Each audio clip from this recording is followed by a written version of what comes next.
बच्चों, मैं नमिता विश्वास 7 कक्षा का 18 पाठ कहानी का शीर्षक संघर्ष के कारण मैं तुनुक मिजाज हो गया धनराज। तो संघर्ष के कारण मैं तुनुक मिजाज हो गया धनराज एक आदमी है जो हॉकी के खिलाड़ी, उसकी इंटरव्यू कौन लेता है? विनीता नाम के साक्षात्कार।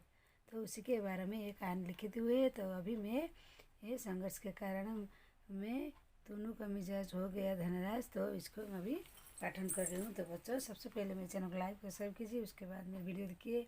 तो अभी ये 18 पाठ को मैं अभी पाठन कर रही हूँ। हॉकी के सुप्रसिद्ध खिलाड़ी कौन है? धनराज। तो सुप्रसिद्ध हॉकी के खिलाड़ी धनराज है, जो जब कितना वर्ष से हुआ? उसे 35 वर्ष हो गया। उनका एक साक्षात्कार था, कौन? विनीता पांडे। तो हॉकी के खिलाड़ी 35 साल का कौन था? धनराज। उनका साक्षात्कार में कौन लिया था? विनीता पांडे ने। साक्षात्कार का संपादित अंश यहाँ दिया जा रहा है। तो हॉकी के हो गए। तो हॉकी कौन है? विनीता। तो विनीता ने खिड़की पुणे की तंग गलियों के लेकर मुंबई, हीरानंदिनी मुंबई कॉम्प्लेक्स तक आपका सफ़र बहुत लंबा और कष्ट दे रहा है। उस सफ़र के बारे में कुछ बताइए। किसको बोले? खिलाड़ी धनराज को, हॉकी खिलाड़ी को। धनराज बोलते हैं बचपन मुश्किलों में भरा है। वो बोलते हैं मेरा बचपन मुश्किलों में भरा है। हम बहुत गरीब थे। मेरे दोनों बड़े भाई हॉकी खेलते थे, उन्हें चलते मुझे उसका शौक़ हुआ। मैं वो बोलते हैं धनराज, मैं बहुत गरीब था, 2 बड़े भाई तो हॉकी खेलते थे, उनको मैं देखकर मैं वो हॉकी खेलने को मेरा उत्साह हुआ। और हॉकी स्टिक खरीदने का तक हैसियत हमारा नहीं था, इसलिए अपने साथियों के स्टिक उधार मांग कर काम चलाता था। मुझे तभी मिलती थी जब खेल चुके होते थे। इसके लिए बहुत धीरज साथ अपनी बारी इंतज़ार करना पड़ता। मुझे अपनी पहली स्टिक तब मिली जब मेरे बड़े भाई के बारे थे के चुना लिया गया। उसने मुझे अपनी पूरा स्टिक दे दी। तो अपने 2 भाई भी खेलते थे, जो बड़ा भाई को अच्छा स्टिक मिल गया तो अभी छोटा भाई को उसको पुराना दे दिया। वो नई थी, लेकिन मेरे लिए बहुत कीमती थी, क्योंकि वो मेरी अपनी थी। मैंने अपनी जूनियर राष्ट्रीय हॉकी सन 1850 मणिपुर में खेली। जूनियर राष्ट्रीय से तो खेली थी, तब मैं सिर्फ 16 साल का था। देखने में दुबला पतला और छोटे बच्चे से था। बोलता है मैं देखने में दुबला पतला और छोटा बच्चा जैसे दिखता था। कितने साल का? 16 साल का। तो धनराज फिल्म के व्यक्तित्व के रेखांकित करते हुए विनोद पांडे ने लिखा है, वो आपको कभी हिम्मत, कभी रुलाता, कभी विस्मत देता है, तो कभी खिस। उसके व्यक्तित्व में कई गहरे रूप आए। उसने टेस्ट जमीन उठकर आसमान सितारे बनाने की यात्रा तय की है। कौन? धनराज ने। जैसा चेहरा अपनी, धनराज बोलता है, अपने दुबला कद काटे बावजूद मेरा ऐसा दबदबा थी, कोई मुझसे भिड़ने की कोशिश नहीं करता था। मैं बहुत जुझारू था, मैदान में भी, मैदान में बाहर से बाहर। 1886 में मुझे सीनियर टीम में डाल दिया गया और मैं मेरी बिस्तर बांध कर मुंबई चला आया। बोला 18 साल हो गए, मुझे सीनियर में रख दिए, तो अभी मैं मुंबई चला आया। तो क्या हुआ? चला आया। इस साल से मैंने और मेरे बड़े भाई ने रमेश मुंबई में लोग बेहतरीन खेल खेला, हमसे खूब धूम मचा। इसी के चलते अंदर उम्मीद जागी मुझे ओलंपिक 1988 के लिए नेशनल कैंप में बुलावा जरूर आएगा, पर नहीं आया। मेरा नाम 57 खिलाड़ियों की लिस्ट में नहीं था। बड़ी मायूसी हुई। वो सोचा था बड़े खिलाड़ी होगा, उसको बुलाएंगे, नहीं बुलाया, इसलिए वो उसको थोड़ी मायूस हो गई। तो अभी लगा जब तो मैंने पीछे मुड़कर देखा। विनीता, आपका विद्यार्थी जीवन कैसे था? वो पूछता है खेलना कैसे है बचपन का, थोड़ा बता दे। तो अब बोलते आपका विद्यार्थी दिन, उसने स्कूल में दिनों से आपकी किस प्रकार याद जुड़े है? बोले धनराज ने। पढ़ने एकदम पिछड़ी था। एक बात को, अगर मैं हॉकी खिलाड़ी ना होता तो ऐसे अगर चपरास की नौकरी भी मुझे नहीं मिलती। आज मैं भी आप हमारे असिस्टेंट के लिए बोले हॉकी के कह सकता हूँ। मैं बैचलर ऑफ हॉकी हूँ हंसते हुए, और मेरी शादी के लिए आप मुझे मास्टर ऑफ हॉकी कह सकते हो। बोलते आज जब नहीं हॉकी खेलता तो मैं सरप्राइज काम करता, तो मेरे मास्टर ऑफ ही कह सकते। विनीता, आप इन्हें तुम मिजाज क्यों है? कभी कभी आप अचानक भी हो जाते हो। धनराज, इस बात का संबंध मेरे बचपन जुड़ा होता है। हमेशा ऐसे अपने आप को बहुत असुरक्षित महसूस करता था। मैंने अपनी माँ को बोला था। तो संघर्ष कारण तुनु कमीज क्या हो गया धनराज। देखा है कि उन्हें हमारा पालन पसंद है, कितना संघर्ष करना पड़ा। मेरी नूको कमीज आज पीछे कह जाए, लेकिन मैं बिना लाख लपटे वाला आदमी हूँ। मन में जो आता है सीधे सीधे कह डालता हूँ और बात को कई बार पछताना भी पड़ता है। मुझसे अपना गुस्सा रोका नहीं जाता, दूसरे लोगों के भी मुझे नुकसाने की मज़ा लगता है। मुझे ज़िंदगी की हर छोटी बड़ी चीज़ के लिए झुकना पड़ा, जिससे चिड़चिड़ा के गया हूँ। साथ ही साथ बहुत भावुक इंसान भी, किसी को तकलीफ भी नहीं। तो साथ ही साथ बहुत भावुक इंसान भी मैं हूँ, वो इंटरव्यू में बोलता है। तो मैं किसी को तकलीफ़ नहीं देना सकता। अपने दोस्तों और अपने परिवार की बहुत कदर करता हूँ मैं। मुझे अपनी गलतियों का लिए माफ़ी मांगने की भी कोई शर्म महसूस नहीं होता। वो बोलते हैं वो कैसा आदमी है, वो बोलता है विनीता को इंटरव्यू में। तो विनीता, आपके परिवार के आपके लिए क्या उम्मीद है? विनीता और बार पूछती है। धनराज बोलते, सबसे अधिक प्रेरणा मुझे अपनी माँ से मिली। उन्होंने हम सब भाई बहन को अच्छे संस्कार डाले, कोशिश की मैं उनके सबसे नज़दीक हूँ। मैं भारत में रहूँ मैं विदेश में रोते रोते सोते पहले माँ से ज़रूर बात करता हूँ। बोलते हैं माँ से ज़्यादा पता, क्योंकि माँ ही हम सब भाई बहन को अच्छे संस्कार दी है।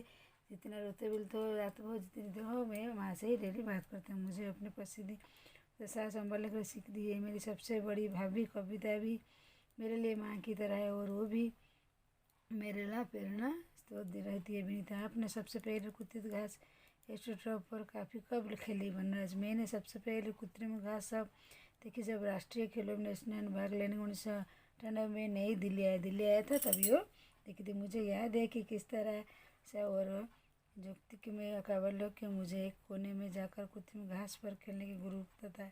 जब बताने के लिए हुए थे झुक झुक कर उस मैदान छू रहा था। मुझे विश्वास ही नहीं हुआ कि विज्ञान इस कदर तकलीफ कर सकता है जिसे कृत्रिम घास तक उठाई जा सके। विनीता, हर युवक का सपना होता है उससे पास एक कार हो। आपके पास अपनी पहली कार कब आई?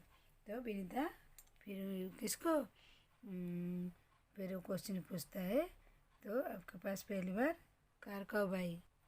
फिर धनराज वहाँ उत्तर देते हैं, मेरी पहली कार 1 सेकंड के अरमांडा थी। मुझे मेरे पहले एम्प्लॉयर ने दी थी। तब तक मैं काफ़ी नामी खिलाड़ी हो चुका हूँ, मगर कोई ज़रूर नहीं थी। शहरत पैसा साथ लेकर आए। मैं तब मुंबई लेकिन ट्रेन में बस सफ़र करता था, क्योंकि टैक्सी पकड़ने की हैसियत मुझ में नहीं थी। मुझे याद एक बार किसी फोटोग्राफर से भीड़ भरे रेलवे स्टेशन पर मेरी तस्वीर कर अगली सुबह अखबार में छाप दी। तो हकीकत सितारा पहले अभी मैं मुंबई के लेकिन ट्रेन में सफ़र करता है। उस दिन मैंने महसूस किया मैं एक चूर चेहरा बना चुका हूँ और मुझे लेकिन ट्रेन में सफ़र करने से बचना चाहिए। लेकिन मैं कर ही क्या सकता है? मैं जो भी थोड़ा बहुत कमाता उसे अपना परिवार चलाना पड़ता है। धीरे धीरे पैसा जमा करके बहन की शादी और अपनी माँ के लिए हर महीने उन्हें पैसा भेजना शुरू किया। आज मेरे पास एक आईफोन है जिस मैंने शायद 2000 में खरीदा था, मगर वो किसी कारपेंट हाउस से हुआ तोहफा नहीं है, बल्कि मेरी मेहनत की गाड़ी कमाई खरीदी हुई कार है। विनीता, सफलता आपके लिए क्या महत्व है कि अपने कुछ दिए, इसके लिए बताइए। धर्मराज, कुछ ऊपर इनाम ना मिले, मगर आज खिलाड़ियों को जितना मिलता है उससे मुकाबले पहले कुछ नहीं था। मेरी पहली जिम्मेदारी परिवार आर्थिक तंगी दूर करना और उन सबको बेहतर जिंदगी बनना। वो बोलते पहले जो मिलता है आज के लिए कुछ नहीं है, पर जितना मेरे को मिलता है मैं अपने परिवार को पहले देखती हूँ। जिधर जाकर खिलन कमाई हूँ उससे मैंने 64 पुणे भाई पटेल के रोड रूम में छोटा सा फ्लैट लिया, 2 बेडरूम लिया। फिर पटेल रोड में मैं बेडरूम एक छोटा सा फ्लैट लिया। घर छोटा ज़रूर हम सबके लिए काफ़ी निशान। उसने महाराष्ट्र सरकार मुझे मुंबई के एक फ्लैट दिया है। वो ऐसा घर है जिसे खरीदने की मेरी खुद हैसियत भी कभी नहीं। दूसरे महाराष्ट्र सरकार भी एक फ्लैट उसे दिया था।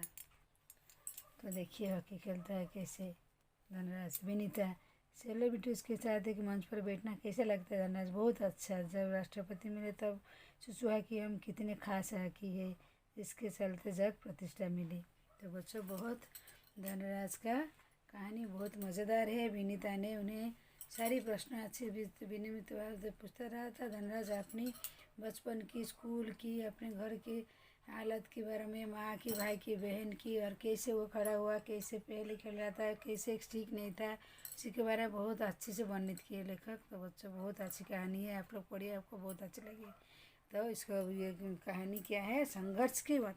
तो संघर्ष के बाद देखो कितना अच्छे से हुआ है। धनराज आज अपनी पहचान बना ले। तो अभी इसका हम लोग प्रश्नोत्तर अभ्यास करेंगे बच्चों। तो क्या है पहला प्रश्न, साक्षात्कार से। साक्षात्कार पढ़कर आपके मन में धनराज कैसी छवि उमड़ती थी? तो सरल जीवन व्यतीत करने का, मध्यवर्ग परिवार नाता रखने वाले, वो देखने में बहुत सुंदर है, हॉकी खेल में प्रसिद्ध प्राप्त करने भी अभिमान उनमें नहीं है, विशेष लोगों के मिलकर बहुत प्रसन्नता अनुभव करते हैं, लोग भले उनको नुक्कू मिजाज समझ, लेकिन बहुत वो सरल उदय मनुष्य थे। कौन? धनराज। तो धनराज दूसरे धनराज फिल्म में ज़मीन उठाकर आसमान सितारा बनने की यात्रा तभी की लगभग शब्द में इस सफ़र में लिखी है। तो उन्होंने गरीबी, काफ़ी गरीब देखा है। धनराज पहले ज़मीन उठाकर आसमान का सितारा देखे थे। एक हॉकी स्टिक खरीदने का पैसा नहीं था, बोले तो फ्रेंड सब खेलने के बाद वो मित्र को उधार लेकर करता था। तो 16 उम्र में उन्होंने मणिपुर 1954 जूनियर में राष्ट्रीय में की। तो 96 सीनियर टीम में घुसते अपने बेहतरीन खेल चाहे मुंबई में 1899 में उन्होंने ओलंपिक एशिया में कैसे चुना गया। उसके बाद लगातार सफलता सीढ़ियों में चढ़ने लगे। तो जो तीसरी क्वेश्चन, मेरी माँ मुझे अपनी परिस्थिति में संभालने सीखने दिया, पिछले क्वेश्चन में बात क्या अर्थ है? तो तात्पर्य है कि मनुष्य चाहे कितनी भी सफलता सीढ़ियाँ चढ़ जाए, कभी घमंड नहीं करना है, किसी अपने छोटा नहीं। माँ ऐसी सीख उन्होंने जीवन में दी है। साक्षात करके आगे क्या है? ध्यान देकर हॉकी बहादुर को कहा जाता है, क्योंकि पता लगाया। तो क्योंकि अपने दवा पीछे हमारी आंख में सामने आने क्या खबर दिखाती है और हमें दांतों की उंगली दबा लेते। ध्यान देकर हॉकी खेलने के माहिर है, कोई भी ऐसा दाव पेंच नहीं उन्हें आता है, कोई भी हॉकी में उन्हें मात नहीं दे सकता। किसको? तो धनराज को। तो दूसरी पेज का प्रश्न 2 नंबर क्या है? किन विशेषता के कारण हॉकी भारत का राष्ट्रीय खेल का है? हॉकी खेल काफ़ी पहले जमाने भारत का खेला जाता है। इसे राजा महाराजा ग्रामीण क्षेत्रों में बड़े भाव खेला जाता है। इस खेल को खेलने के लिए अधिक पैसे की ज़रूरत नहीं पड़ती। पुराने ज़माने में लोग पेड़ों को देवन के इसे खेल सकते थे। यहाँ खेल वर्ष लगातार आगे ही बढ़ता जाता है, इसलिए इसे भारत का राष्ट्रीय खेल माना जाता है। किसको? हॉकी को। तो 3 नंबर प्रश्न क्या है? आप समाचार पत्रिका साक्षात्कार पढ़े, अपनी रुचि किसी व्यक्ति चुने, उसे जानकारी कर कुछ प्रश्न साक्षात्कार करें। छात्रों, ये सब आप खुद ही कर सकते हो स्वयं। अनुमान का कल्पना, यहाँ कोई ज़रूर नहीं शोहरत पैसा साथ लेकर आए या धनराज की फिर इस बात सहमत है, अपने अनुभव भर तर पर लिखिए। हम धनराज पहले से इस बात सहमत है कि ज़रूरी सहमत पैसा लेकर आए। उनका यह कथन बिल्कुल, क्योंकि धनराज स्वयं जितनी शहरत मिली उतना पैसा प्राप्त नहीं हुआ। वे काफ़ी समय तक आम लेके भर्ती लेकर ट्रेनिंग में सफ़र करते थे। उदाहरण, जिन्हें प्रसिद्ध व्यक्तियों के आर्थिक लगे सामना करना पड़ा है। तो इन जैसे महान व्यक्तियों के जीवन आर्थिकता नहीं व्यक्तित्व हुआ है। तो 2 नंबर क्या है? अपनी गलतियों का माफ़ी मांगना आसान होता है, मुश्किल। तो क्या आप आसपास अपने व्यक्तियों को माफ़ी मांगते हो? माफ़ी मांगना होता है तो अपना अनुभव आधार करते हो। तो उत्तर में अपनी गलतियाँ माफ़ी मांगना कठिन होता है, क्योंकि दूसरे सामने अपना स्वाभिमान झुकाना पड़ता है। अर्थ किसी के सामने झुकना अपना छोटा बनाना है नहीं। कोई लोग गलती तैयार करते हैं, गलतियाँ साथ भी साथ अकड़ दिखाते हैं। माफ़ी मांगना इसलिए आसान, क्योंकि माफ़ मांगने से एक बार झुक अपने स्वाभिमान को झुकना पड़ता है, जो कभी माफ़ करना ज़्यादा कठिन होता है। तो कभी कभी माफ़ करने वाला कई बार बिना माफ़ी के ही माफ़ कर देता है। भाषा की बात। तो नीचे कुछ शब्द लिखो जिसमें अलग अलग पदों के कारण के अंतर है। इस अंतर समझाने के लिए शब्दों का वाक्य कीजिए। क्या है? प्रेरणा, संभव। तो प्रेरक, संभावित। प्रेरणा क्या है? हमें महापुरुष विचार प्रेरणा लेनी चाहिए। तो संभव क्या है? तो आज उसका दिल्ली जाना संभव है। उत्साह के खेल मैदान में उसका ज़्यादा इच्छा है। तो बच्चों, दूसरी प्रश्न क्या है? तुनु का मिजाज शब्द, तुनु के मिजाज 2 शब्द मिलने से बना। खेणी तैनिंग तुनु शब्द में रूप। इस प्रकार रूपांतर दूसरे शब्द को होता है, जैसे बादल, बादर, बसरा, बदर या मथुरा, मयूर, दर्पण और दर्पण शब्द का सहायता शब्द दे दिया अति कीजिए। उत्तर में आग, अग्नि। तो क्या आता है? उत्तर में आग, अग्नि, ज्वाला, चांद, चंद, चंदा। तो 3 नंबर क्या? हर खेल के अपने नियम, खेलने के तरीके और अपनी शब्दावली होते हैं। जिस खेल में आपकी रुचि हो से कुछ अवैध कुछ शब्दों को लिखिए, जैसे कुटरित खेल में शब्द है गोल, बेकिंग, पासिंग, फुट इत्यादि। उत्तर क्रिकेट, एम्पायर, रन, खेतकर, चौका, छक्का जैसे होता है। कैसे? जैसे शब्द गोल, बेकिंग, पासिंग, फुट इत्यादि। क्रिकेट, एम्पायर, रन, खेतकर, चौका और छक्का। तो बच्चों संघर्ष के मैं नुकुमा जिसका हो गया धनाज बहुत नामजद खिलाड़ी है, कितने छोटे से बड़े हुए उनकी अहंकार नहीं ना, उनकी कैसे अपनी जीवन का कहानी उन्होंने विनीता को साक्षात्कार में संपूर्ण बताए। इसका पढ़ाई और क्वेश्चन आंसर बस कर दूँ। आज के लिए बस संघर्ष के कारण मैं दोनों का मिस हो गया धन्यवाद। दूसरी वीडियो में आपसे मुलाकात करती हूँ। मेरी 18 पार्ट का वीडियो देखने के लिए आप लोग को धन्यवाद।